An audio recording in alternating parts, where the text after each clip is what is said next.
मुक्ताईनगर तालुक्यातील लपलेलं असं हे निसर्गरम्य परिसर की जे तुम्ही माझ्या आजूबाजूला तुम्ही बघत असणार बॅक साईडला सुद्धा, म्हणजेच हरताळ्यातील असलेले हे श्रावणबाग समाधी. इथं तुम्ही बघू शकता हे मंदिर इथं आपल्याला दिसत असेल. त्यानंतर मंदिराच्या समोरच इथं तुम्हाला तलाव जो आहे इतका छान आणि विरंगुळा घालण्यासाठी असलेला हा परिसर आपल्याला इथं बघायला मिळत आहे.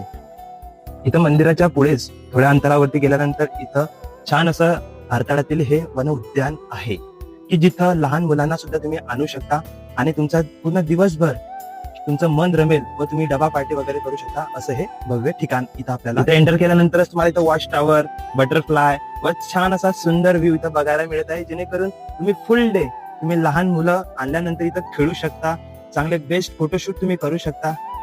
या फुलपाखरापासून सुरुवात होते. आतमध्ये गेल्यानंतर बेस्ट फोटो काढण्यासाठी बेस्ट प्लेसेस इथं तुम्हाला बघायला मिळतील. इथं जमिनीवरती असलेलं हे भुसभुशीत गवत व इथं तुम्हाला बघायला मिळणार गोगल गाय. ही बघा आऊल कशी बघते टुकुर मुकुर. छान अशा सनसेट सोबत इथं तुम्हाला बघायला मिळणार टावर की जिथं तुम्ही वरून गेल्यानंतर फोटो काढू शकता.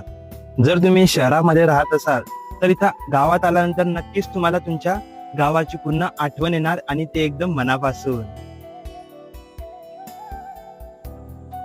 या ठिकाणावरून तुम्हाला बेस्ट पोजेस मध्ये फोटोशूट करू शकता. रोज, गुलाबाची फुलं इथं आल्यानंतर म्हणजेच मन गार्डनच. झोके आणि छान अशी ही घसरगुंडी इथं बघायला तुम्हाला मिळणार. वाव, किती छान अशी ही फळं इथं तुम्हाला बघायला मिळणार. खायची नाही मित्रांनो, डेकोरेटिव्ह आहे. दररोजच्या थकाथकीच्या या जीवनामध्ये तुम्ही हे विरंगुळा घेण्यासाठी हे स्थान नक्कीच व्हिजिट करू शकता. स्थळ आहे मुक्ताईनगर तालुक्यातील हरताळे गाव. एंट्री फी फक्त 20 रुपये आहे, तर तुम्ही नक्कीच व्हिजिट करू शकता. धन्यवाद.